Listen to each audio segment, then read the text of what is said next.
film, gaming, and pop culture. Everything is permitted.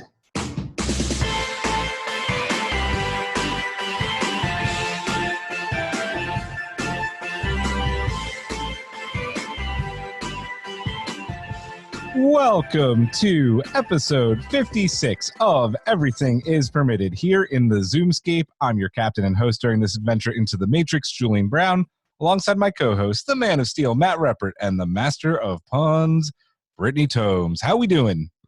This is really weird, I'm not gonna lie. I like it though. Like it's good. It's weird in a good way, but it's just weird because I don't like physically see you guys in person. Yeah, I know. I also find it a little unsettling, honestly. It's deeply disturbing. Yes, it is. A little. Well, Matt, we can't really see you because you've decided not to use a camera. We're not going to judge you too hard for that. And my microphone keeps on coming in and out of the thing. So this is a new adventure for all of us. And you basically look like Pac-Man. Like you're missing a mouth and you're like, wah, wah, wah, wah. No, it's a little weird. I don't know what to do about it, but we're going to... I had it before we started recording, and then I got up to put the dog outside. And now, I think I got it back. Now we know the answer to who let the dogs out. That would be me. There's Julian. Kidding. There you go. I gave it to you. Can't wait for all your fresh sound clips to shame me now. Oh, I know. Oh, by the way, Brittany. Yes? That's your name, right? It's Brittany, bitch. It's Brittany, bitch. Oh my God, it's amazing. Yeah, baby. I love it. It's pretty Everybody awesome. says that to me, even people I don't know. As soon as they meet me, they're like, it's Brittany, bitch. And I'm like, oh my God. So Britney Spears has haunted me my whole life. For those of you listening, I'm just going to make this announcement real quick. We're going to try something new with this whole, recording on Zoom and not in person, not being able to be with each other. So we're recording this on Sunday, and you may be actually watching this on Sunday because for the video part of this, we are going to post it right on YouTube. I have it recording. I hope that's what it's doing. If it's recording on audio, you're not watching this right now. We're all getting used to this. It is an adventure, but we're going to have fun. We still have a great show planned for you. And let's get right into it. This week, we are going to review Disney and Pixar's latest Onward, which is now available to rent or buy digitally, or if you have the Disney Plus, you can stream it there too. We'll also be debuting a segment that's back in the pipe. That has not been in the pipeline for some time, and that is Before They Were Famous. So we're going to be talking about the past, present, and future of Ubisoft, which is an awesome gaming company. You know them now for The Division, Assassin's Creed, which is their big one. But before they got really big with Assassin's Creed, they were popular for games like Prince of Persia, which is an all-time favorite of mine. I love Prince of Persia. Yeah. Mm-hmm. Love Prince of Persia. Yeah, and also the Tom Clancy Splinter Cell games, and even early on in the early 2000s with Rainbow Six. So we're going to be talking about that. And so let's get right into some announcements and shout-outs. This is a big one, guys. I hope everyone really enjoyed the Matt vs. Matt extravaganza with Geeks with Kids. We had so much fun recording that episode. Oh, yeah, it was great. I loved it. I love that episode. I've listened to it like 3 times. Once on ours, once on theirs, and then once again on ours.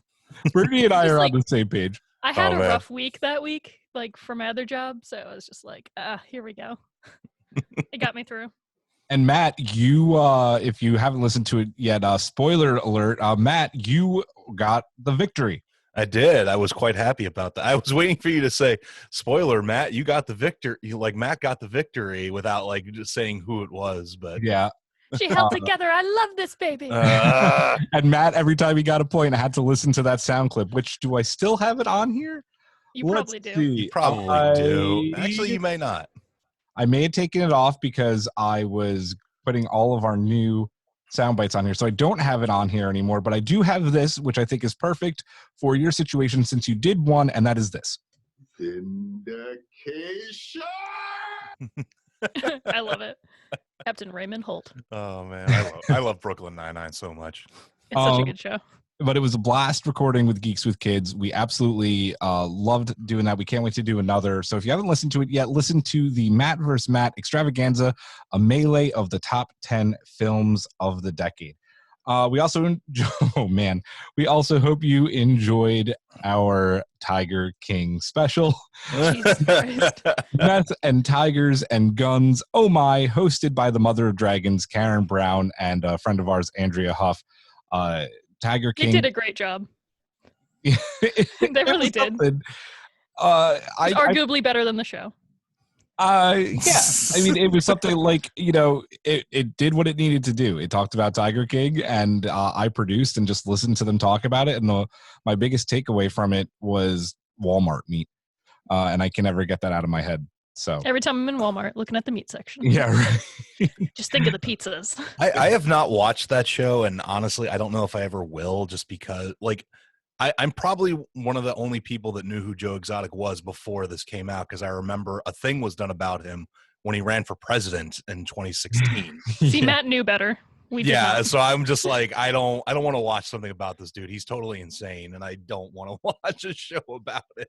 Wrong, sir. Wrong. You do though. Yes. It is so good. It's worth the watch. I think Heather would be into it too. It's just like you think that shit can't get more crazy, and then it just goes and goes and goes. Yeah. I've been to Walmart. I know how crazy people can get. Yeah. So our Walmart where somebody got stabbed that one time. Oh yeah, and there's been guns, and yeah, our Walmart's scary shit. I hate our Walmart. Like every other Sunday you see someone get arrested there. So I'm just like, and I'm here for potatoes. Gonna skip the meat. Pretty much. There is no meat right now, so yeah, exactly. So yeah, this is that's live right now. You could listen to that. And of course, Karen and I have also been doing Everything is Delicious. I believe we are on elimination number 4 for this year's season of Top Chef All-Stars, and that is a blast to listen to that as well. And then this is a big one. Brittany, I'm going to let you talk about this because this has been your baby for so long. My baby is getting our Facebook up to 1,000 likes, and we're doing something really cool. So I know I'm putting you on the spot here, but take it away. Yeah, I made it my entire life's mission. It's greater than graduating college at this point. So we reached 1,000 likes on Facebook, and for that, we're going to do a giveaway. That's right. When we drop our new podcast this Tuesday, we are going to have a Facebook post up. I can't even talk. Where we're going to give away a free year of Disney Plus to one lucky person. And all you have to do is comment with the phrase, "Shut up, Brittany." Of course, I want you to say, so please do it. And you'll be entered that way. So the drawing will be this Friday, the 17th. I can't wait. I hope that people enter. Disney Plus is legit. We're going to be talking about them in just a second during the permitted minute, but I can't wait. I can't wait to see someone get a free year of Disney Plus and then just tell us how we ruined their lives because they binge everything. And hey, they can watch Onward 85 times if they want. 85 times, depending on how we review it today. People may not want to after. Or Mandalorian. Or they could watch Jeff Goldblum be a creepy weirdo on that show of his. Yeah, they can watch one of the 3 original shows they have on there. But really, the only important thing to watch on Disney Plus is this. Ooh, Baby Yoda, Baby Yoda, floating in the pod, Baby Yoda. Yeah, watch The Mandalorian. You stopped before the beat dropped again. I did. I'm sorry. Mini dab for Baby Yoda. Then finally, we are still running a contest looking for our 10th patron. We want you to join our patron. That lucky person, whoever does become our 10th patron, will win a free digital movie of their choice. So you give us a little bit of money and support our podcast, and we'll give you a free movie. I think it's a good deal. Woo! Yeah, we always like giving away free stuff, so it's like, why don't you just do the bare minimum to enter? And we'll like $2 a month, and we give you a movie that's like $25. So possibly more. Yep. So Dr. Sleep Steelbook. This is the sad reality of having to record at home. I have to take a second and let my dog in the house because he's whining at the door. So we are going to take a quick break. Maybe, actually, you know what? I have an idea. Let's go into, actually, I'll get him. This will be edited out, not for you two people. But let's go right into speaking more about our page. I'm going to just do this over. I love your Waze Comic Madness pen, by the way. Oh, this fancy thing? Yeah. Like, I know it's from Waze. Dog Group. It's his wife's business. But yeah, so join our Patreon. You'll get a free movie. And then speaking of our Patreon program. Ooh, don't you want to know more? You can support our show by joining our Patreon program. That's right, for just $2 a month, you can get early access to Raiders of the Bargain Bin and Everything is Delicious, which are arguably our best segments. You can also become an Eat Veep, as I like to call them, for $5 a month and get access to EIP VIP exclusive bonus pods every month, like the Tiger King one. Meth which is amazing. and tigers and guns. Oh my. They're always worth at least the $5, if not more. So speaking of our patrons, thanks always to Billy Peets, Heather Reppert, Ann Conkling, Rob Migliaccio, Michael Cox, Nikki Beasy, Matt Moore, and Cabrir Wimbush. How else can people support us, Matt? People can support us by giving us 5-star reviews on whatever site they listen to us through. I'm not even going to break down all the different ways they can listen to us anymore. You guys He's like, please just rate us. Give us a rating. Give us a review, damn it. Just literally just like, give us hopefully 5 stars. Hopefully. If you like us, give us those stars, baby. Like Mario. Yeah, it's like a me. Ratatouille. Yep. So many things do star ratings. Yeah, that's true. Woohoo! All right, guys, let's get into some rants and raves, which will give me a minute to go and get my dog while you rave or rant. Who has a rant or rave? I can do either. You go first, Matt, while I think about mine. Okay, so Heather and I actually acquired a Switch, which is kind of funny because the damn things are like impossible to get a hold of in most places, but somehow my wife was able to score one from a Target. So I am now the proud owner of a Nintendo Switch. Yay! Yeah, I know. We picked up 4 games. We picked up Breath of the Wild, Animal Crossing, because of course everybody's playing it. We also It's a calming game. Yeah, I know. We picked up Super Mario Odyssey, and we love that also one. picked up Mario Kart. Although I've only played a little bit of Animal Crossing, and I'm actually a little annoyed at it because I think it put me onto Heather's Island. Uh-oh. Oh, Yeah. no, it does. That's the downside, like a lot of people are complaining about. It's only one island per system. It Oh, really God. sucks. Yeah, Yeah, no, 'cause trust me, people freaked out about it like a month ago. Yeah, because Heather's like, I want this kind of to be my island. I don't want you to be. And I'm like, well, thanks for that for starters. But Yeah. so, like, yeah, I didn't know that was a thing. So she's like, well, maybe you just don't play Animal Crossing. That's what happened at my house. My brother got the game because I loved it so much as a kid, and like I would play it and it like calmed me down and stuff. So he got it. I started playing it. Then they wanted to join, and they were on my island. So they're like, "Yeah, we're just gonna not play anymore." And I was like, "But you can help me build the island." Yeah, I was thinking Everybody that. wants their own, though. Yeah, I know. I'd like to have my own island. And honestly, I'm probably just going to delete my character and tell Tom Nook to go F himself because, Oh my God. yeah, I tagged Heather in it. If you've ever read it, it's one of the funniest things ever. Somebody wrote like a horror story based around the first Animal Crossing with Tom Nook being like the villain, and it is fantastic. I'd have to share the link on our Facebook page, but it is such a fun read. Nice. I love Tom Nook, so he's what capitalism should be. Like you can start off and you get the house or you get like a campsite and you don't you pay the loan, but Yeah. there's no interest. You just can slowly pay it off forever if you want, or you can die beforehand. You still get that fucking house. So nothing but love and respect for Tom Nook in this house. Free. That's true. Tom Nook knows what's up. I have a Switch and I still haven't gotten into the Animal Crossing. I haven't pulled the trigger, but that's also because Matt would be happy to know that I finally did pull the trigger on God of War, which I've been slowly playing through. So You've been liking it, or? Oh, dude, I fucking love it. Like, no offense, I know how much you love Witcher 3, but like this was the much better recommendation. Like, I'm loving God of War. It's really good. I did so. My and this isn't my rant, but the one thing I'll say about the game is that I usually don't have a problem with difficulty, but even on like the next step up from story mode, I felt that the enemies were a little too difficult. Like, I don't know if it's just because I haven't played a game like this in a while. I've been playing so much Destiny and I think it's a little bit of an experience with it. I think is. Yeah, so I turned it on to story mode for now, and if I feel like it's getting too easy, I might turn it back to normal again and see what happens. But I don't know. I just like I was early on in the game and already getting like mobbed by monsters and destroyed. So I just going for that story mode right now, which I think is what this game really is, if I'm not mistaken, right? What do you it's mean? very narrative It's like driven. it's more of like a journey and a narrative, yeah, than, yeah, like an actual like competitive like I want to do this on the hardest mode possible type of game.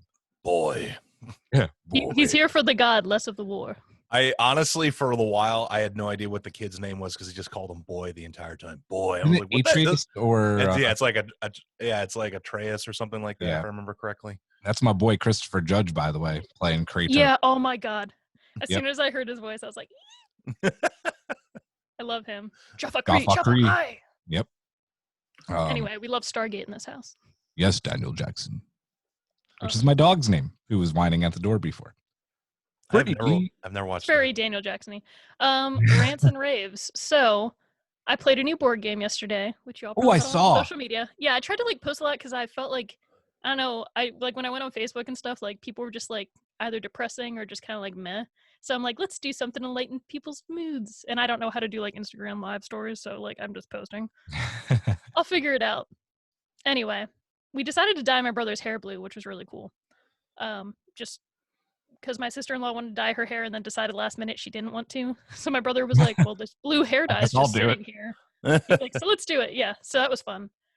It was like a nice family day. So we played a new board game we have, which is a Warhammer board game my brother got. Because he's into Warhammer and he wants to play with my cousin, but all this social distancing stuff, and it's just taken a while for them to actually like play together with their Yeah. armies. So in the meantime, we got a board game, and it's called Space Marine Adventures, I believe. And it's really fun. You have like 4 or 5 different Space Marine factions you can choose from. You just pick one of the characters to play as, and you like go through these little labyrinths trying to destroy Necrons and their leader. It's really cool. So it's pretty quick. Each level's like maybe 30 minutes tops, and you just go like one tier at a time. I always end up dying by the end. Just because I go all out. I'm like, yeah, I know I'm already wounded, but like I'm gonna take them down. You guys escape. Space Wolves, hashtag.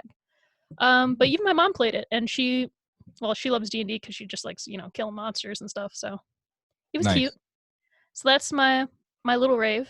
My bigger rave is that tonight Killing Eve is back for its season 3. And I know you guys have heard me talk about it before, but it's really good. I probably watched the first season like 8 times. You like are before season 2 happened. really excited about this show, and I really Killing haven't Eve- been it at this point. Killing Eve is such a good show, and it's one of the better like BBC shows to ever happen, or BBC America shows, I guess. And there's still so many people that haven't seen it yet. So that's why I like ran about it, because I'm like, how have you not seen Killing Eve? If this were any other BBC show, you would have seen it. So eventually you guys can watch it, and you have my full support and love. Just know that once you have, even if you already liked Sandra Oh before, you will love her. And you've probably never seen Jodie Comer in anything, but you will be blown away. That's all I'll say. I'm sorry, but Star Trek Picard has ruined anything with somebody with the name of O in it. Oh damn! Wow. Killing Wow, Eve. wow. The first season of Killing Eve will make Picard look like, I don't even know what to call it. not Velocipaster, but like, I'm like, Just watch I'm. season That one of was Killing that Eve. was so just brutal, Matt. Like, I love it. I have a good one once in a while. I'm, You can tell when we've been hurt or scorned by shows, because Matt has been hurt bad by Picard. And listen, I was not a huge fan, but I think Matt was more affected by Picard than I was. No, I absolutely was. But I wasn't affected at all. I was just kind of like, Eh. I want more. Give me more. Get off my So yeah, that's brick. it for my rants and raves. love it. Okay, so if you guys don't mind, I'm gonna rant and rave. Ooh. So my rave is that it was Karen and I's 10-year wedding anniversary. So Yes, congrats. Thank yes, you. yes. we obviously did not get to celebrate the way that we had planned, because we were supposed to be going to Disney World in about 2 weeks to do Galaxy's Edge. We were going without the kids. We were going to be all romantic and go make out on the Millennium Falcon and all that fun stuff you do when you have your 10-year wedding The only place anniversary. to make out. Exactly. Spoilers. Yeah. Not in the hallway in Hoth. Maybe, I don't know. So obviously we're not going to Disney World because Disney World is closed. And we don't know when we're going to be able to go. So we made the best of it, and I managed to find some delicious food at the grocery store, which was actually pretty barren for the most part, but we were going to make lamb. We were going to make racks of lamb, and they had like literally 2 racks of lamb left. So I bought those bitches and we cooked them, and they were delicious. And we still had like a really fun night. We made really good dinner. We cooked really good food. And then we Legoed. We built more of our Hogwarts castle, and that was a lot of fun. So how far That's along are cute. you with that? we are on the last book, which doesn't mean much because there's still a lot to do. But we have in case you didn't know, the last book is Deathly Hallows. I was waiting for it. You said the last book. Shut up, Wesley. You're welcome. Oh my God. So anyway, we ended up making the best of it and had a really nice night. So my rant is people, internet people, Yes. internet blogs. My buddy Rob, and I don't know if Rob actually listens to the show or not. Rob Steinman, he made a post about Endgame and about how there's this deleted scene that's been floating around the internet that is basically a more action-packed version of Black Widow's death. Spoilers if you haven't seen Endgame yet, but come on, it's been a year. Vormir. On Vormir, and instead of them having the moment together in this deleted scene, it's Thanos attacking them, which makes Nat have to make this decision quicker about sacrificing herself, and she gets shot a bunch. And it's good. Like, don't get me wrong, the scene is really good, but we're talking about a 3-hour movie that already has a ton of action in it, and without that action, I mean, without like overdoing you with all of this like shooting and Thanos, and you get this really nice moment between Nat and Hawkeye, that is really focused on them instead of this, them being shot at by Thanos's goons. But like, this article made it out to be this big deal. Like, I don't know how, and I don't know if this is his quote, so I apologize, Rob. I'm not calling you out, or at least I'm not trying to call you out. If the article said, oh, I don't know how Hollywood gets away with such things, and like, who makes these decisions? And I'm like, I mean, it seems like a smart decision to me. Like Editing and pacing wise. Yeah, and not only that, the deleted scene has audio commentary from the Russos, and everything that they explained about why they switched it to the, to this version with just Nat and Clint, it makes a lot of sense. Like, you don't want to, take away that moment, because like, she's the reason that they're going to win basically at the end of the day. Like, that sacrifice. And their friendship is huge, so you don't want to just downplay it by being like, oh, I had to jump off first. Yeah, and like, that's the other thing too. Like, I think that's like one of people's complaints about the movie and all of these movies is that like, they tried to establish this friendship with them, but there just was never enough of it. So like, this moment was really nice for that. So I, like I said, I liked the deleted scene. I think it could have worked, but I like the moment in the movie better. And I don't think like it's this drastic, like, oh, well, Hollywood fucked this up and, the Russos should have never changed it. I'm like, no, I think they should have. Like, that's just me. If you want to see the deleted scene, it's not on every, like, Hashtag release the Russo cut, Julian. Oh, God. Yeah, right. The Russo cut is already out, and then they redid it anyway to beat Avatar because they didn't know how to just like take second place. I'm fine with that. Rant's over. Anyway, You know how I feel about Endgame. Yeah. If you want to see the deleted scene, it's actually on the Disney Plus Endgame special features, so you can go check it out there. Plus, remember, you can win a year of Disney Plus. Brittany, just reminding them. No, I know. Like, I'm Brittany, happy that you brought it back up. That was a great segue. Brittany's so full of energy. I don't know how she does it. Dude, when we hit 1,000, I felt like I gained like 7 years to my life. Brittany leveled up. It's like she drank in all the souls of virgins who signed up for our Facebook. I remember how bummed I was that we were like only a handful of people away. And you were like, it's fine, Brittany. We've been getting like so many likes a day. And I'm like, you don't understand. Like, we're just so close. So I did one last push and it worked. Yeah, you know why? Because it's Brittany, bitch. Yes. All right, like, just for me. Just kidding. Like, for all of us. Because we're amazing. Anybody have anything else before we move on? Nope. One thing. Hit it. The three of us were like the Triforce. Oh, I like it. Yeah, just to let you know. Matt, have you had a minute to touch Breath of the Wild yet? I have not. I've been busy with Destiny and Trials and other stuff. So I'm so sorry that you're playing Trials. Yeah, I know. Well, let me rephrase that. I'm not playing Trials. So Okay, fair enough. Yeah. All right, guys. If that is everything, let's get into the Permitted Minute brought to you by Zoom. It's the permitted minute, and we are going to go here in 5, 4, 3, 2, 1. Mr. Gator, start the clock. Sony and PlayStation made big news this week, debuting the controller for the PS5, the DualSense, which was widely well received for some exciting new features like haptic feedback and a built-in mic. The developers of the indie game Disco Elysium have said that the game will be making its way over to the Nintendo Switch fairly soon. Google's gaming stream service, Stadia, was made free this past Wednesday, with its Pro service being free as well for the next 2 months. All you need is a Gmail account. In an interview with Matt Reeves, the Batman director said his 2 favorite Batman films and inspiration for the upcoming movie starring Robert Pattinson are Batman Returns as well as The Dark Knight. Not bad choices at all. He could have said Batman and Robin. The new Netflix comedy Space Force starring Steve Carell will launch on the streaming service on May 29th. It's going to be huge. Contrary to popular belief, people are not canceling their Disney Plus subscriptions. In fact, the service just surpassed 50 million subscriptions worldwide. In a move that just reminds us how badly we want movies back, Guardians 3 director James Gunn dropped a juicy hint about the film, stating that Rocket will be a big part of the movie. We did not get it. Oh. We were off by 5 seconds. Tisk, tisk, tisk. I think we got lax because Zoom. We were like, we're fine. We'll take our time. I think Zoom did screw us up, and time is... Time is a luxury you don't have. Maybe there's a delay. We'll blame it on Zoom. I think Brittany blaming it on technology is not going to work. Like, I get that Disney Plus has like 50 million subscriptions, but like, we have 1,000 likes, first of all. Second of all, I think it's interesting that they're saying that Rocket's going to be big, or bigger, because he's already big, in like the next Guardians movie, because in recent comics, they like kind of killed him.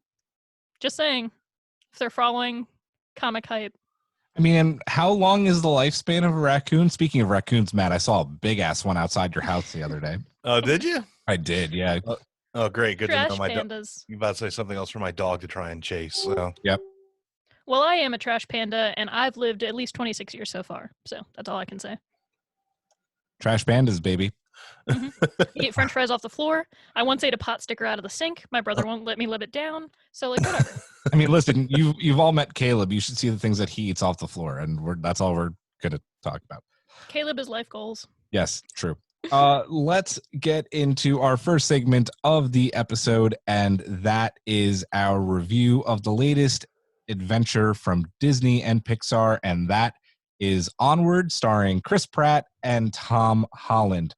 And we'll go right in to the Rotten Tomato score. As always, this is pretty well received by everyone. 88% for the critic score and 95% for the audience score. Is this about right for you guys?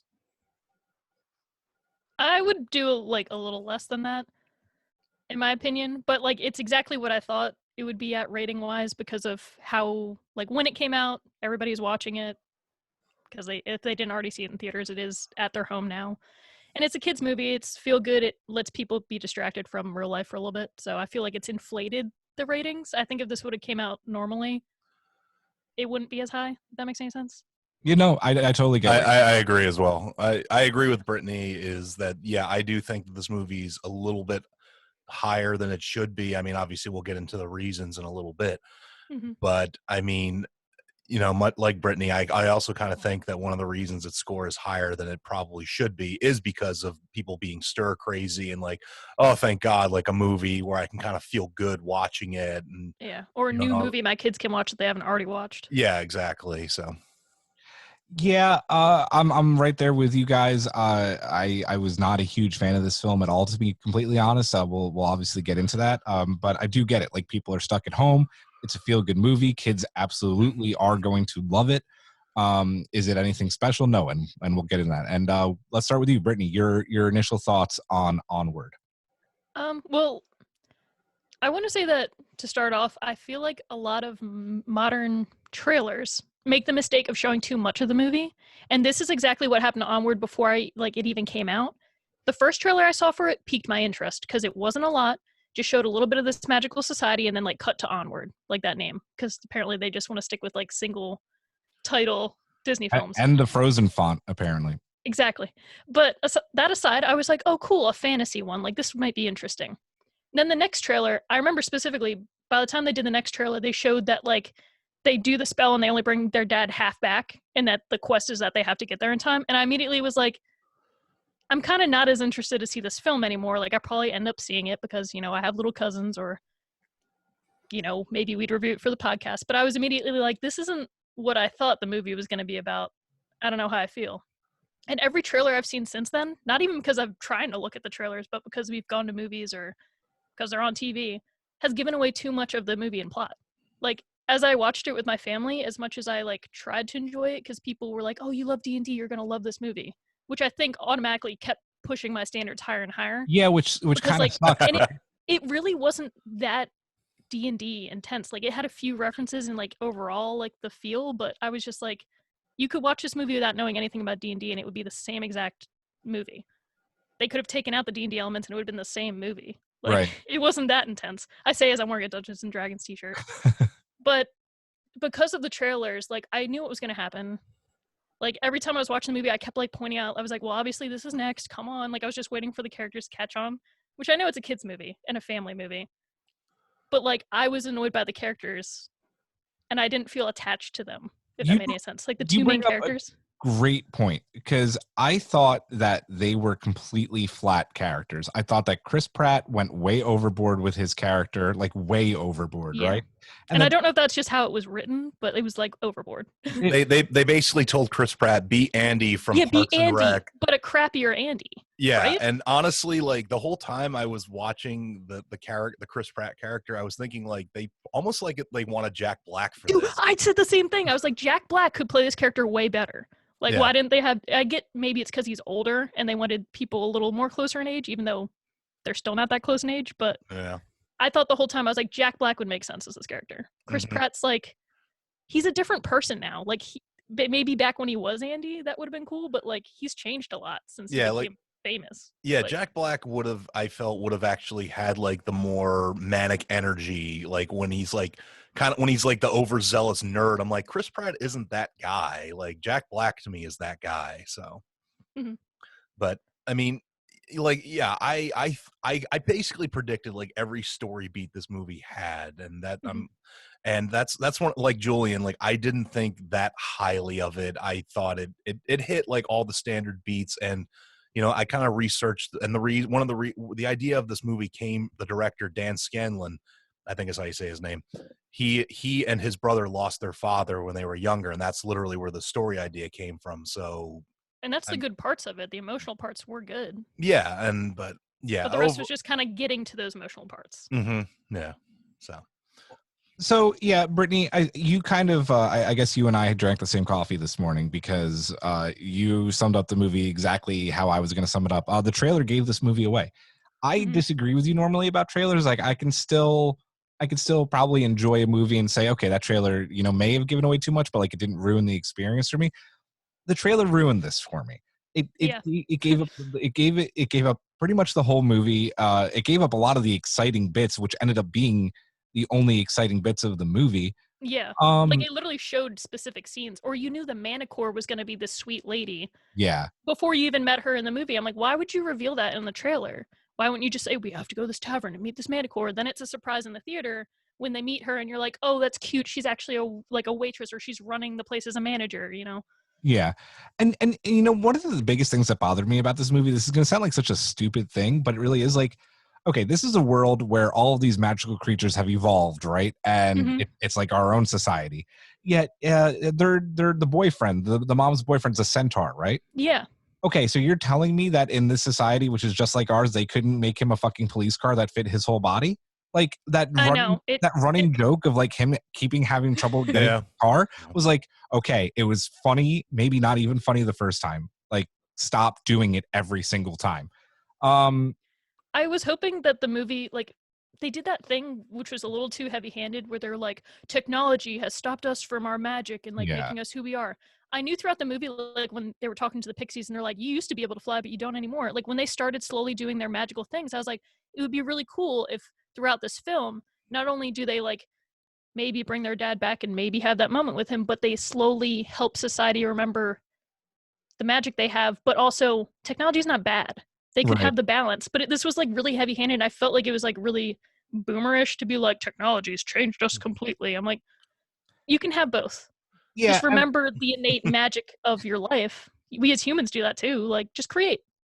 Yep. I don't know. And the last thing I want to say about it is what I said before. I thought Chris Pratt was awful in this. Like the character, like I wanted to punch him in the face the entire movie. And then Tom Holland just was like generic. Like, dude, they're both just typecast, I think. Like, yeah. I'm tired of, I don't want to see Tom Holland as another quirky teenager again. Like, he's also not a teenager anymore. And Chris Pratt, I'm sorry, but he was Andy like a decade ago. He's not Andy anymore. Please let them grow and be different people. I totally agree with you. You know, like he's like a huge star now. Star-Lord, he was in the Jurassic Park movies. Mm-hmm. And what got him the role for Star-Lord was his quirky weirdness that he was good at with Andy. Yep. You know? But like... Dude, fun fact is that Chris Pratt actually auditioned to play Steve Rogers. And it wasn't a fit, but because of that, like the casting director who's been the casting director for every single one of these Marvel films was like, you need to audition for Star-Lord.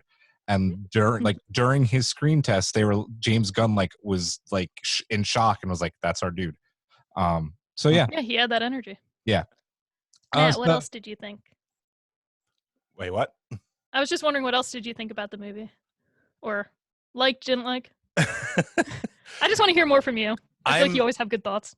I'm actually, so one thing I'm tired of with Disney movies is I'm tired of there not being a villain. I'm tired of there being like a surprise villain or the villain being some kind of magical entity that doesn't really, like, where's the Maleficents? Where's the Cinderella stepmoms and everything? Like, where's the Ursulas, the Scars? Like, Disney doesn't make great villains anymore. And like, they haven't made great villains for years. And I don't know why they don't. And I mean, Onward, you could have had something really cool. You could have had some kind of like magical or technological villain or something like that. Or, you know, you could have done something with the story rather than it just being like, oh yeah, it's just two brothers just, you know, having fun and doing their little adventures. And they're fighting their inner demons. Yeah, or I weird know. school dragons. I know, but I know what you mean. But like, I'm tired of that. I've seen that in so many of their movies in the last like almost 20 years now.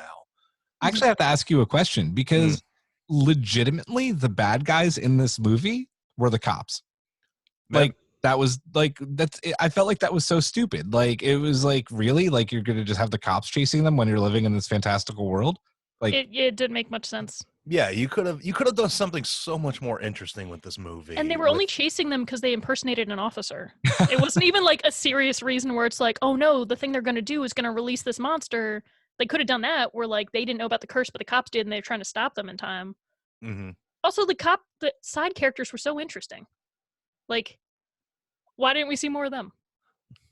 the mom was great. The Manticore was great. The random lesbian cop that like was a quick drop. Once again, as soon as it happened, I was like, once again, this is not the representation I need. It's gonna be 5 seconds. It's Lena Waithe, so we already know she's gonna be amazing. But then you're gonna leave her after that scene, even though she was smart enough to put together that wasn't really him. What? Yeah. Fucking waste, man. Oh man. Ugh. Anyway, the other waste of this movie, and I want to get each of your thoughts on this, Brittany, you mentioned, was that like it was very boomer, right? Like technology is grounded us too much, and you know, it's this kind of typical trope. But this was supposed to be like a magical adventure, right? Mm-hmm. Like there was no magic in it. I mean, there was, but like it wasn't as magical as it could have been. I know what you mean. It's almost like Pixar is magical in their filmmaking. Like Ratatouille, that doesn't literally have magic in it, but it's a magical film. This film, I felt like as much as it was about magic, it wasn't really magical. The animation itself was beautiful. It was gorgeous to look at. I liked that. But at the same time, like, I'm a big D&D player. I know how it feels when you're playing D&D. I know what it's like with the highs and the lows of it. As much as this referenced D&D, it wasn't like D&D to me. I'm thankful that maybe more people will be interested in play D&D because of it. But at the same time, like, the random, like, handful of references they made were like, I didn't even laugh when they happened. There was only one that got me when they referenced Allura, because it's a character that Matt Mercer made up in Critical Role. I was like, whoa, that's really cool, because like that's a very obscure reference. And I like the gelatinous cube.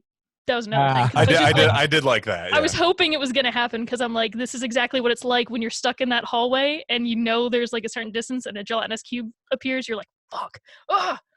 But I'm just tired. I feel like this movie would have been better in the 80s or like further back if they would have made it, because nowadays D&D is cool. Like being a nerd is cool. Like I'm tired of seeing characters like Barley where they just like use them for laughs or make them seem like they're, you know, screw ups and stuff like that. Like as soon as he was that in the movie, I was like, dude, come on. Like you're just adding to it. Yeah. This you're telling me this younger brother, they're not even that far apart in age, is going to think of his older brother like that? You're telling me they never played fantasy games together? Like it was just meh. Yeah. I just I was so disappointed, you know, and at one point watching the movie, I leaned over to Karen and because for some reason I got the vibe that she wasn't enjoying it either. And I was like, this movie sucks. And she goes, what? I love it. I'm like, okay, never mind. Like awkward. I'm all alone on this couch. I misread the room. Sorry. I misread the room completely. Cecily was loving it. Karen was loving it. Speaking of loving it, there were some really fun scenes in it, despite not being that great of a movie. Let's talk about maybe some of the few and far between some of our favorite moments of it. Matt, let's start with you. So as I already kind of ranted about how the lack of villains, but I actually did get a kick out of the dragon basically being made of the school. Yeah. Especially when it revealed its face and it's like the mascot. Yeah. And then when it gets angry, you see the little pieces of building break off and it kind of makes the angry eyebrows and all that. I like the saving grace of this movie was the animation.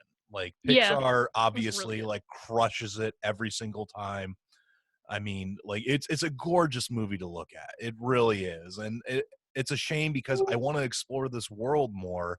Mm-hmm. And my only probably exploration of this world is going to be the story, which I honestly didn't care a ton about.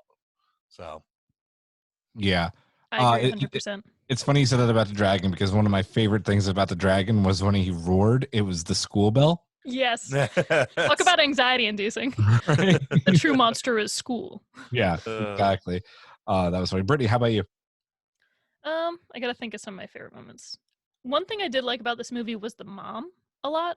Mm-hmm. Although I thought it was interesting that they decided not to focus at all on how she might have dealt with trauma, you know, from her husband's death.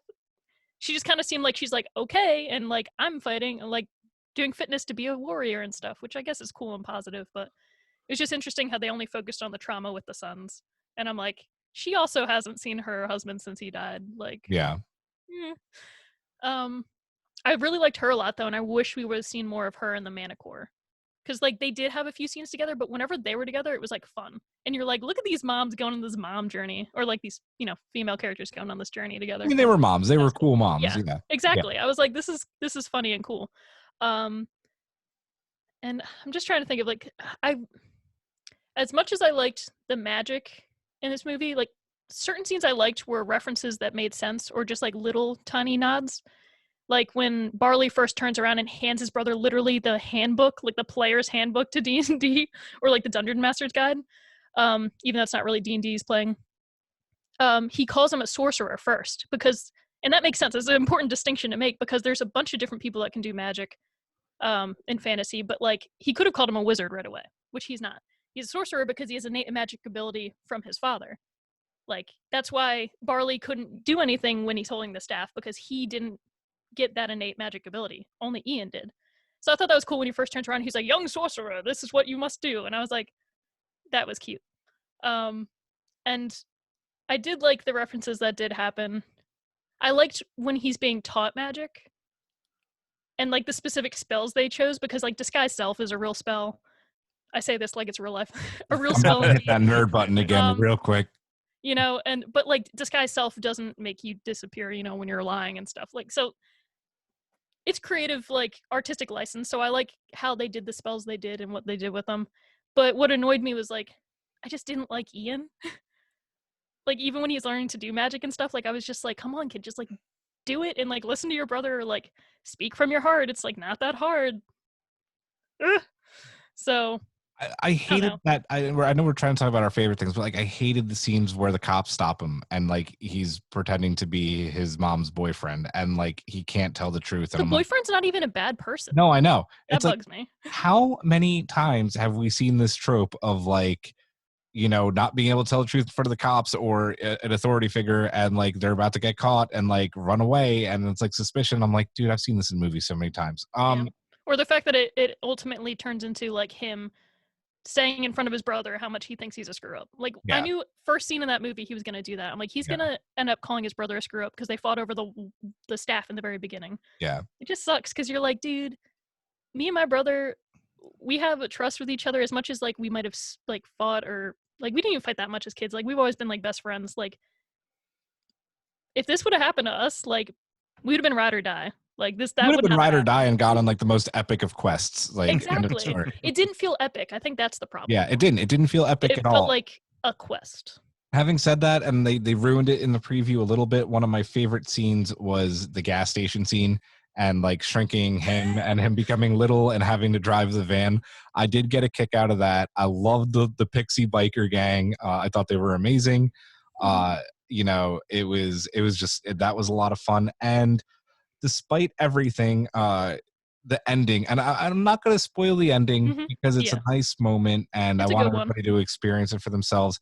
The ending really saves this movie. It's not what you expect. At least I didn't expect it. And it's really nice. And no matter what you think about the movie, it'll probably bring a tear to your eye. It was really nice. And I think though the ending is why this movie has kind of gotten the praise it's gotten, because if that's your lingering memory of it and you've kind of forgotten the journey up to that point where you're like, okay, you know, that was nice, but how we got to this point wasn't as great as it could have been or as interesting as it could have been. So yeah, it was more like a frustrating journey to a really good ending. But I agree, all the emotional moments were like the best parts, like when he's, you know, realizing that he's like, I don't want to give anything away, but like the ending that happens where like, you know, this journey culminates, but also like these little moments the brothers have along the way, like just certain small things make you like tear up. I never lost a parent, you know, or anything like that, but like I still cried like heavily because I was like, this, like, you can tell the person that wrote this, like you said, it comes from a real emotional thing that happened. And those are the moments that were the good parts, I think. All right, guys. Does anybody else have some favorite moments, or do we want to go into the EIP film reel score? I'm good with doing the score. All right, Matt, we'll take it away. What do you give Onward? So this is kind of tough for me, but I'm going to say a 3.5, just because, like, you know, as I said, I predicted the entire story, almost literally every single beat. You know, everything from, they're breaking down or out of gas or whatever, you know, to basically like, there's a curse and okay, well, they're going to unleash it and so on and so forth. Like I've seen this before. I've seen this journey done better in other movies. And I could probably sit down and come up with a list of movies that like have done this exact same story or similar, but have done it better. So yeah, 3.5 for me. So I would also say a 3.5 because I even thought about this pretty hard ahead of time. And for me, as much as it is a kids movie and a family movie, and I know I'm nitpicking it as an adult, this is a movie that even if I watched it as a kid, like when my brother and I run around the backyard, you know, playing fantasy, pretend, whatever, even after seeing this movie, we wouldn't have run around as Ian and Barley. We still would have been in our backyard running around as Legolas and Gimli. Like, this wasn't anything that was like genre defying or like Pixar's best. You know, when I think if somebody asked me like rank your top 3 Pixar films or your top 5, like I don't think I could come up with those right in a second. Exactly. Like I'd be like, have you seen Ratatouille? Have you seen Toy Story? Have you seen this? Like WALL-E, Up. Yeah, WALL-E, Up, Monsters Inc. These are all ones that when I think of them, I'm like, you feel something for. Like this one, it's going to be largely forgettable. I'll remember that like it emotionally got me in a few spots, but like overall it's going to be largely forgettable for me. It's okay. But as far as like Pixar is concerned, if you would have told me any other animation studio made this, I'd believe it. Right. If you told me Pixar made this, I would have been like, are you sure it was Pixar? Yeah. So that's why I'm giving it a 3 out of 5 because it was little too predictable, and all the reasons people hyped it up for me to watch it, like, made me enjoy it less, I think, because they're like, it's really D&D, and then I watched it, I'm like, it's really not, though. I'm going to be the harsh one in the room. I was bored. I was bored all the way through, pretty much. Like I mentioned the scenes that I enjoyed. I got a couple of laughs. At the end of the day, I thought it was poorly done, overacted, and yeah, I'm gonna have to watch it again. But for now, I'm giving it a 2.5 out of 5, which is literally right in the middle. So it wasn't horrible. It wasn't You're great. saying it's like a 50. Yeah. I feel like later on, when people actually like critique it or do audience scores in the future, we'll see it drop over the years. Yeah. I think when they realize, or another better film comes out, they'll be like, oh wait, Onward wasn't actually that good. Right. I'm actually looking forward to Soul because they're like, it's a new idea and how they're doing like the afterlife or the idea of a soul. Like, I'm actually looking forward to that movie way more. And that's actually I haven't seen anything about that one, so there's a trailer or two I'll out see. for it. There is, yeah. Okay, That's actually a great segue because I wanted to talk about, before we move on to our next segment, there was no post-credit scene in Onward. Does this movie even need a sequel? No. I don't think so. I think if you give it a sequel, you take away from what the movie taught, if that makes any sense. You know what I mean? It does. Like, it makes the ending less important. Yeah. I'd love to see the world explored, but I don't know Yes. how they can do it without referencing these characters again, you know? Matt? Maybe in a TV show? Yeah, I do agree. I would have liked to have seen more of this world to see how all of these, mythical creatures essentially have became like modern society. Like, I actually did get a kick out of the unicorns. I always think. Dude, like how they're like raccoons? Yeah, they're like raccoon pigeons or whatever like that. There but- are a lot of good parts in this movie. Yeah, but as a whole, it's Yeah. kind of a And then the question I want to ask Matt, and you brought it up, is, where does Disney and Pixar go from here? Karen and I were sitting down, and it doesn't seem they actually have a lot on the slate, except for Soul, which I am cautiously optimistic about. So the thing that people kind of don't realize is that a lot of Pixar's like hardest hitting movies over the last like 20, 30 years came from like, there was this big meeting that they had. And I remember I watched a video about it where they literally just threw ideas back and forth. And that's literally where WALL-E, Toy Story, like almost all of their big movies came from. And I feel like that since they've exhausted that meeting that happened, 20, 30 years ago, however long ago it was, that they're kind of struggling to keep up with the quality of movie that people have kind of come to expect from Pixar. Because I mean, Pixar has, like, granted, I haven't watched every single Pixar movie, but they haven't made, as far as I can tell, a terrible movie. Like their worst movie, quote unquote, is average at best, which for a studio, that's an outstanding track record. That is really awesome. Yeah. So, I mean, I think that, I think eventually Pixar is going to make a movie that's not going to be that great. That it's just going to... Maybe this was it.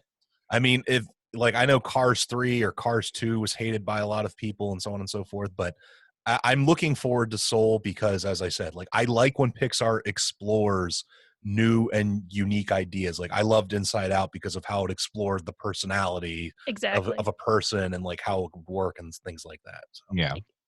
Dude, I agree. Right after I saw this movie, I even said, I was like, it was okay, but it was no Inside Out. It was no, I use that as an example because Inside Out was incredible. I cried through that movie and I was like, this is how, like, therapists should explain emotions to kids, you know what I mean? Or like to anybody that needs help, to be like, yo, it's fine to feel mixtures of these things. Like, yeah, that's when Disney and Pixar's at their best. Like, my favorite Disney Pixar film to date is WALL-E, a movie with little dialogue between two robots. Still, man, that movie gets me every single time. Yeah. Oh, I love WALL-E, and I just showed it to Cecily, and we weren't sure if she was going to like it and understand it because of that, and she fucking loved it. So you know, it's a good movie. Yeah, exactly. Just got the emotional pull regardless of who you are and you watch it. You're like, dang. So we will see what's coming up next. I'm guessing we'll all see when, this whole thing is over. When Soul comes out, we'll go see that and review it. I'm looking forward to it. Let's move on to our next segment. We haven't done one of these in a really long time. Matt, I don't think we ever have done this. Yeah, we had one that we were going to do for Bungie. Yes. And, it just never came about, and we still have to maybe do that one. But this is another one of your brainchilds. Before they were famous, this is a huge gaming company that we're all familiar with and enjoy games from, and that is Ubisoft. Ubisoft was actually founded 2 weeks after I was born, which I thought was a cool little fact. Woohoo. On March 28th, 1986, and they're based in Brittany's favorite country, France. So yeah, I had no idea that Ubisoft was around for this long. I thought that was a cool little fact. Yeah, Ubisoft, like, because I did some research just because I wanted to look at some of the games that they've. Now, I will kind of stress this to people, like when I say Ubisoft makes a game, sometimes they just publish it, but they're essentially the financial backing to the developer. So I basically say they made the game by association, like they supplied the money to make it happen. So some of the games that we discuss, you might be like, well, this developer made it. Like, yes, but they funded them. So Right. But yeah, I did the research, and like you, I was kind of like, man, Ubisoft has been around for a long time. Like I thought they've that done I a didn't. lot. Yeah, I didn't know they'd been around as long as they had been. And man, they have like I'm actually scrolling through the list as we speak of like games, and they literally go all the way back to '86. Yeah, when I was going down that list, I was like, wait, they made this? They made that? Like, this is pretty incredible. Yeah. So yeah, I mean, but I've one of the reasons I kind of came up with the idea of before they were famous is because some of these huge corporations that make games and stuff like that, like they had to come from somewhere. And I kind of always wanted to explore like some of the stuff that they put out before they became the juggernauts that they are now. So yeah. And speaking of that, like before they became the giants that we know them to be, with games like Assassin's Creed and Rainbow Six games that they keep churning out, Far Cry as well. They were very much known for the Prince of Persia series, which I'm a huge fan of. Yes. As well as Sam Fisher's story and Tom Clancy's Splinter Cell, which also I was huge fans of. Yeah. My biggest issue with the Splinter Cell games back then is I think that's kind of in those early 2000s when there was starting to be some, this is back when Sony and Xbox and Microsoft were really like going at it and fighting for exclusive rights. And I remember I played one of the Splinter Cell games on my PS2, and the next installment was going to be an Xbox exclusive, and I was furious about it. So I didn't get to play it, but I remember I love the character of Sam Fisher. I loved Splinter Cell. How about you guys in those kind of the 90s, early 2000s? What were some of your favorites, Brittany? Well, Elder Scrolls Morrowind was a big one in my family. My cousin played it. My brother played it. Like we all played it. It's the whole like Khajiit has wares, all that awesome stuff. Do lockpicking. Everybody has the experience of lockpicking a Morrowind forever. So it's just one of those games that easily became a staple, just not because of like the fantasy genre, but because it was like such a huge game at that time. We know that Elder Scrolls has continued. Who knows when the next game will come out? But I don't even know if Ubisoft specifically will continue working on those. I don't know if they just did that one or not. I think Bethesda. Do you know if they did Skyrim? I think Bethesda they took it, right? took it from like Bethesda's always kind of made the games, and I think Ubisoft kind of backed them for a while. But I think Bethesda got big enough that they essentially were like, we're good now. We don't need you anymore. I know they also. I'm just trying to look time wise. That's why I'm on my phone. But Beyond Good and Evil was another one, a big one, and that was I think on a lot of different systems. But I played it on Xbox. Yes, as did I. So that's a cool one. I don't know if did they ever end up making a sequel to that? I think it's one of those like games that always is rumored forever. Yes, there was at one of the E3s, I think 2 years ago, they released a trailer for it that they're making, but yeah, who knows what the hell's happening with it right now. Yeah, we never know. Yeah. I'm just trying to see. I'm looking for specific ones that I played. Obviously the Prince of Persia games, but I'm just trying to see. Brittany's like crushing my entire list. Sorry, it's just like I'm remembering the ones that like when I think of Ubisoft, I think of these. I'll point out one that maybe you guys haven't played. I really loved this Naruto game they did. I think it was like Shippuden. I took a picture of it. Let me pull it up. It was a really cool one where you can actually run around the city and like do ninja missions and everything. Yes, I think I know what that one you're talking about. Naruto Rise of a Ninja. Yes. That game, it's the best Naruto game. Like, it was a lot of fun. I love that. Like just running up the walls, like using chakra on your feet and like doing missions around town. And then you actually played through like major key like story points. I love that game. It was like an open world Naruto game. It was, and it was Yeah. like exactly what I wanted. So when I think of Ubisoft, I actually like when I picture the little image, like this is one of the games I think of first because of how much fun I had with it, and like I always looked at that game case. Yeah. Matt, how about you? So some games I'm going to point out is, for example, they helped make the Il-2 Sturmovik. It's a PC flight sim, came out in 2001. It's basically based around World War II on the Eastern Front, so it's entirely in the air. You can either be the Germans or the Soviet Union, which it's very unusual because a lot of games generally don't touch like the Eastern Front of World War II. They only go with D-Day, the Battle of the Bulge, all that fun stuff. But Il-2 Sturmovik was a fantastic game. I remember I played it so much on my PC way back when it came out, and I still hold it up as one of the best flight sim games I've ever played.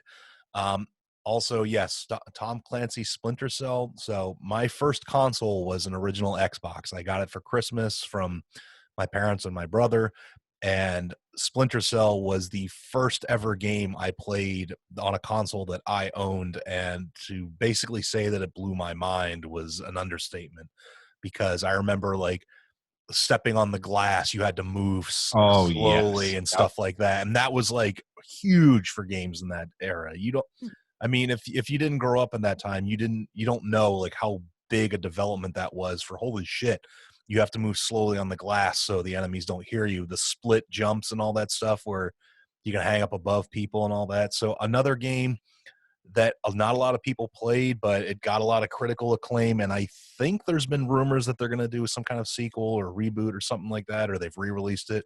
It's called 13, and it's XIII. Came out in 2003. It was a cel-shaded like thriller shooter. It's a lot of people who've played it have a lot of fond memories of it, and it's definitely a stylish as hell looking game. Like, you can go look up videos of it, and I promise you're going to be like, oh, this is actually a pretty cool presentation, the way that they're, doing the whole story and everything. So yeah, I can come back to my list, and Julian, we can go to you. Yeah, Matt, I want to kind of pick up where you left off on Splinter Cell, because I mentioned it before and then you talked about it. I freaking loved the fact that when you were playing as Sam Fisher, like you really, and even for like, early consoles, right? Like you really felt like you were Sam Fisher during those games. From having to step silently to having to use the night vision goggles, when to use a silencer and when not to use a silencer.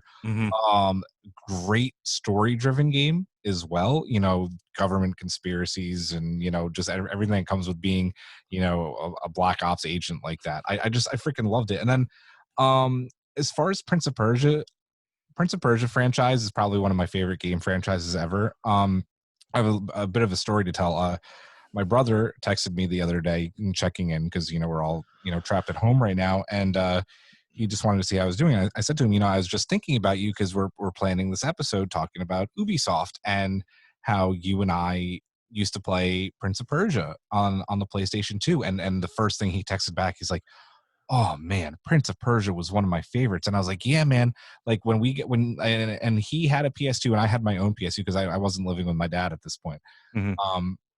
So he got it for Christmas, and man, we must have been up till 4 a.m. playing Prince of Persia, and it was great because we'd always been really good about games together. Like, we would trade off the controller on levels and just play it together, and it was just such a great experience. And again, talking about great game mechanics for the time, being able to rewind time, It was, oh my god.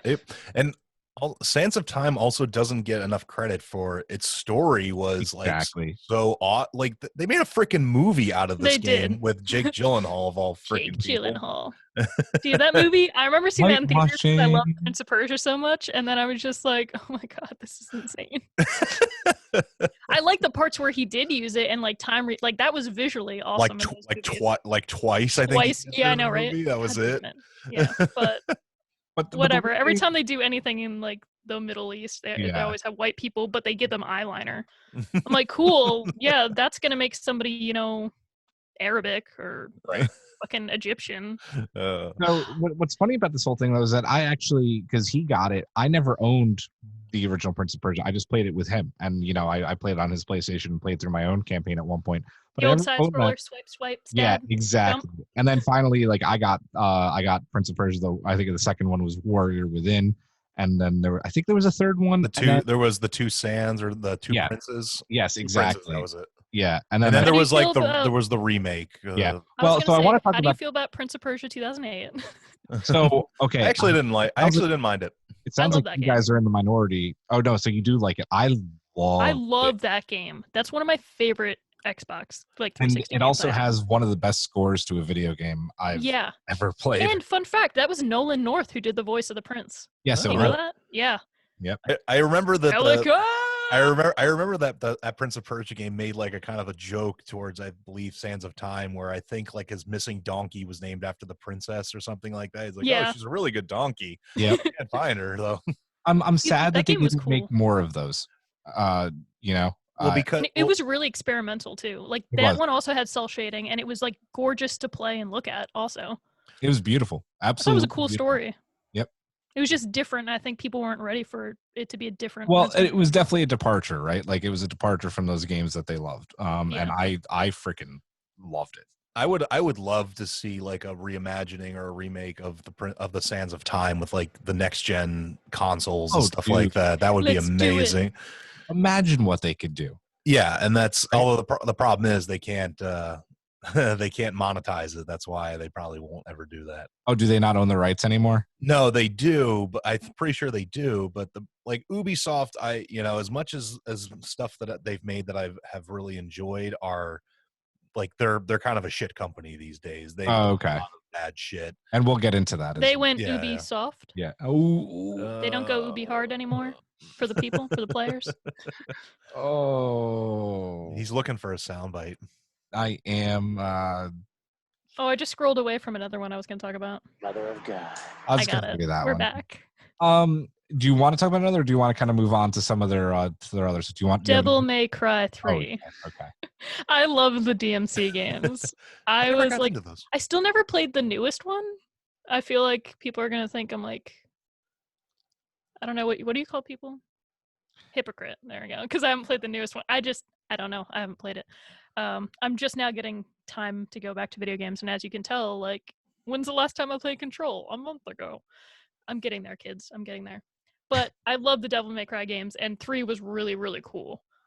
So I played the shit out of that game. I lost the other one. Darn it. I'll throw 2 games in there. So the Brothers in Arms series, which came out in 2005, which it World War II based games, but like you kind of control a squad of soldiers in World War II, and you had to do flanking maneuvers and such. And it was really fun mechanic, and they were very well made games. And I will, even though I never played the first one, but the last 2 games are some of the best platformers I have ever played, and they came out within the last 10 years, so that's why I didn't put them on my list. Is the newer Rayman games, Rayman Origins, Rayman Legends. Those 2 games are fan-frickin-tastic. I recommend them to anybody. And I was going to say they're also known for the Rayman. The Rayman. They are. And I never played any of them. I would recommend both of those games. If you're into like Crash Bandicoot or like Ratchet and Clank, all those little like similar style games by other companies, you'd probably like it. Yeah. I want to drop some more knowledge on you guys because there's some stuff about Ubisoft that I didn't know about from before they got really big. They had gotten the rights not to, I think, the first Myst, but to its sequels. So I think anybody who was a kid probably played one of the Myst games on their PC because I was about to say that makes me think immediately of PC. Yeah, exactly. And then Just Dance of all things. I love Just Dance. I don't even get to play it that much, but anytime I get to, I'm just like, let's go. Yeah. And probably then where I learn all my dance moves. Ubisoft. Just kidding. Actually, can you imagine they did the James Cameron Avatar the game? We don't have to talk about it. I just wanted to let the audience know. Before we get started, does anyone want to get out? I love it. Yeah. Dude, I love all these sound bites. I know. And yeah, so like you said, third-party games. I had no idea. There were some early Batman games that they put out. I remember a PlayStation 3 Batman Begins game. I don't know if that came from them or not, but it wasn't very good. But I don't know. And then I don't know. This is a cool piece of knowledge that I didn't know about. I thought that Far Cry was a pretty new series considering everything. No, it's a far cry from that, man. It's a far cry from that. Just go away. Go away. I haven't made that many jokes yet. Let me live. No. Hey, Matt, did you know they made your favorite game, Scott Pilgrim versus the World? I know. Did you play it? Oh, dude, I own that. I like in my article I wrote about physical media. I talk about Scott Pilgrim versus the World, the video. Yeah, because game. didn't they take away the rights to it, so now you can't get it animour, right? Yeah, yeah. Trust me, I referenced that, and I talk about that in the article. Yikes. Like I wrote like 1,000-something words about this whole thing. So. Well, by the time this episode's out, that article will be live, so you should go and read it. If they do bring the game back, then we can say hello again, friend of a friend. I knew you when. Oh my God! It's a great song. Okay, I'm done now. Please be done. Have you seen it? You know the song. No. What song? You've seen the movie. You know, Brie Larson's. Again. Oh yeah, I love. Yeah, Yeah. Because her band sings that that's song. like the song that goes the hardest in the movie. So anyway, I didn't know that the first Far Cry game came out in 2004. Because I know the ones that are coming out now, and then Far Cry Primal, and I think New Dawn is one of them. Those are the Far Cries I knew about. But then Ubisoft started getting really big, and then big time name recognition with Rainbow Six. I mentioned those early on. Those games were huge. I love playing those, the third person Rainbow Six games because of Splinter Cell.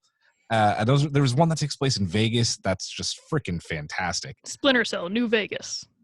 Rainbow Six. It was a Fallout joke. Yeah, I know. I got it. I ignored it. Oh man. But to me, 2007 was their watershed year because that's when Assassin's Creed came out. Yes. That's when they went from like, oh hey, they make some good games to they're like a force in the business now because Assassin's Creed was a big deal. Oh no, Assassin's Creed was a huge freaking deal. That shit blew my mind. Oh yeah. Yeah, Leap absolutely. Of faith. Creed and then when Miles does that in, Into the Spider-Verse, I was like, this is it, leap of faith. Sorry, Julian, I keep cutting you off of my jokes. Get off my bridge. I loved Assassin's Creed, the first one, and then it made me step away from the franchise immediately following because it at the time had one of the worst game mechanics that you could put in is that you couldn't go back into the game after you beat it. Yes. And they learned from that, and I was really fucking pissed off. And I was like, I refuse to play the next Assassin's Creed simply because I couldn't finish the things I wanted to do in the first one without starting a new game. You wanted all the achievements. Well, yeah, no one told me that I wasn't going to be able to go back like most other games. And I was furious about this at the time. Thank God I changed my mind because Assassin's Creed 2 remains one of my favorite video games of all time. It was really good. Ezio Auditore. Exactly. Getting to go around Italy and such a great game.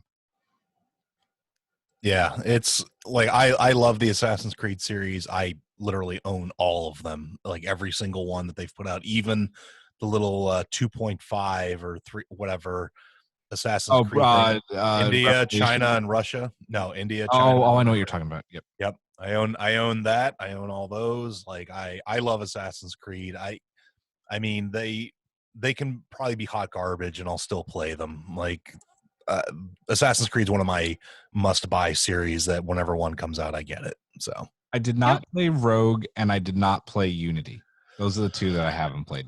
Rogue was actually really decent, and Unity was I'd say is probably one of the weakest ones. But yeah, Rogue was actually really good because obviously you play as a member of the Knights Templar hunting assassins down. So that's awesome. Yeah, I only played 1 and 2, but I loved them because afterwards I think I was in college, so like I couldn't play games then. I just didn't have money. Yeah. I will also say though that Ubisoft, even after they got big, they put out one of my most favorite games ever, and probably not a lot of people played it. It's called Valiant Hearts: The Great War. And I've heard of it. Yes, I'll tell you right now, you can go watch videos of the ending. There's actually a compilation of like YouTubers playing it, and somebody put together the ending, and like all of these people are like bawling their freaking eyes out because Oh, of wow. the ending of this game, of like how emotional it is and the music and how they do it and everything. It's one of the saddest things you will ever experience, but I recommend the game to every single person. Nice. Yeah. They, I kind of to segue to near the end of our segment here, they've been now Ubisoft pushes out new games like freaking candy. There's a new Assassin. They finally toned down a little bit on putting out an AC game every year because we got Origins and then Odyssey. AC Origins is probably my second favorite Assassin's Creed game, next to Assassin's Creed 2. And then Odyssey, I think I enjoyed, but it was just way too long. Too much to do. Yeah. And now, they're also putting out Far Cry series a bunch, and then obviously they're trying to succeed with the Division. And I don't know if it's necessarily working. I don't think like the Division that it has. Yeah, they put out like an expansion to the Division 2 where you actually go back to New York City to fight Aaron Keener, who is the Division agent who went bad. And they're obviously setting up some big story element with him and his disciples and stuff like that. But I mean, they have some stuff coming out that I'm interested in, like the Watch Dogs Legion, which I'm kind of interested in, Beyond Good and Evil 2 as well. And actually a game that not a lot of people seem to talk about is Skull and Bones, which is like they basically are basing it off of the Assassin's Creed Black Flag gameplay. Yeah, where you're sailing around a ship and boarding other people and stuff. So Black Sails the game. That was another amazing show. Probably like the only Star show I've ever seen. I still haven't watched it. I own it, but never watched it. At first, you don't like the theme song, but then like you get one season in, and you're like, it's great. So that's a video on loop of Brittany headbanging to the Black Sails. Ooh, I want to mention real quick. Apparently, they did Child of Light, which I have and want to play. It's just in my never-ending catalog of games that I'm behind on. Yeah. So maybe I'll have to do that. I probably shouldn't have gotten you a video game for your birthday, Brittany. I'm Dude, sorry. I keep looking at it and I'm just like, I need to finish Control first. And then Matt, I am excited for that basically Black Flag, spin-off, if you want to call it, even though it's on an AC game. Yeah. I am excited about that. And then they haven't talked much about it because I'm guessing it's going to be a PS5 Xbox Sex release game is Thor, not Thor, I just called it Thor, AC Ragnarok, if that is the rumor to be true.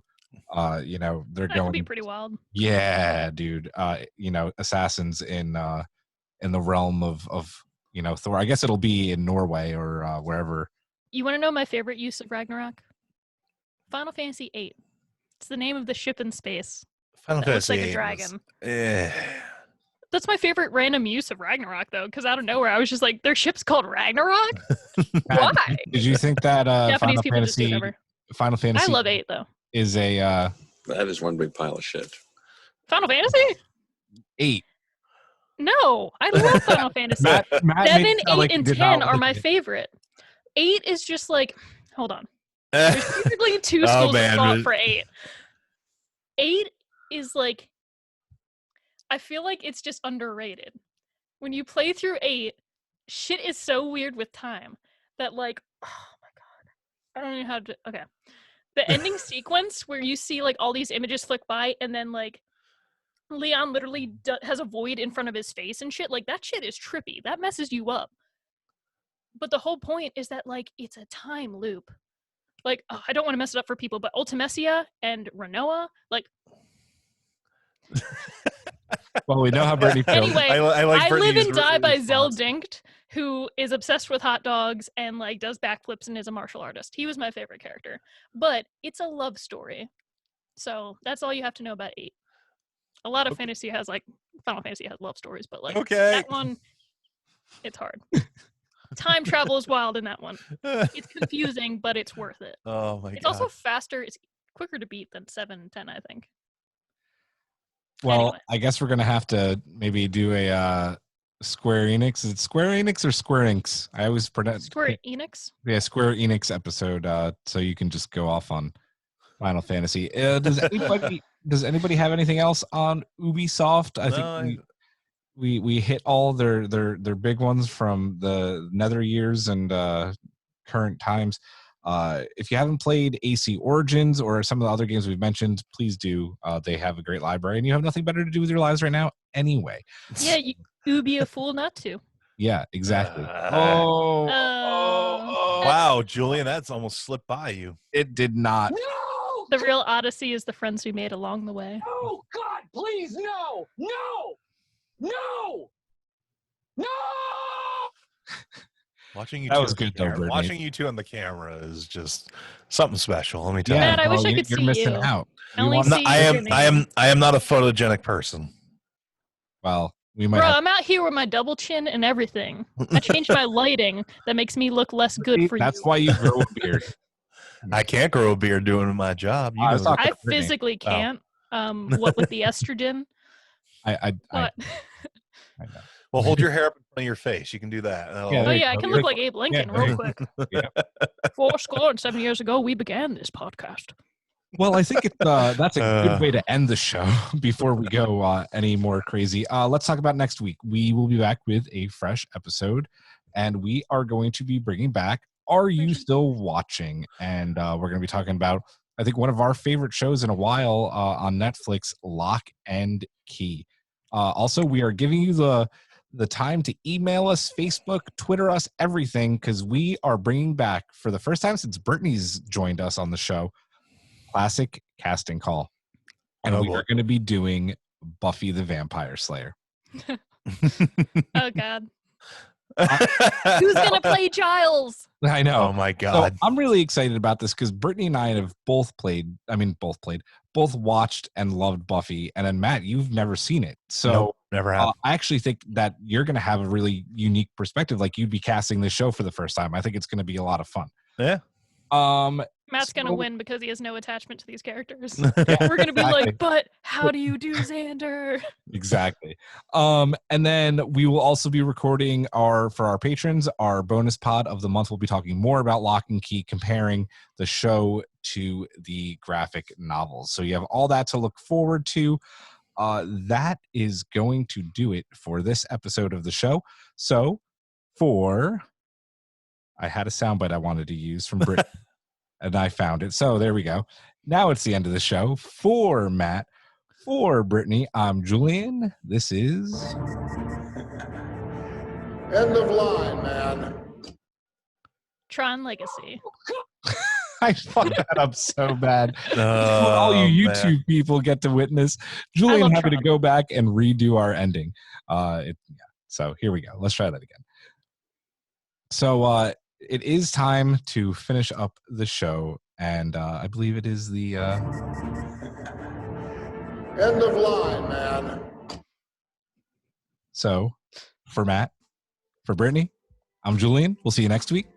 Have a good night.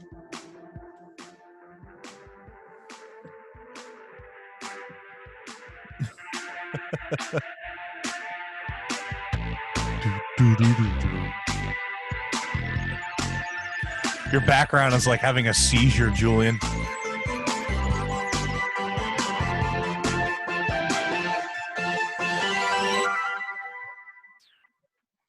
You can find Everything is Permitted on Apple Podcasts, Spotify, Google Podcasts, and YouTube. Everything is Permitted is produced by Rob Migliaccio, Nikki Veazey, and Geneva Stein-Shivers.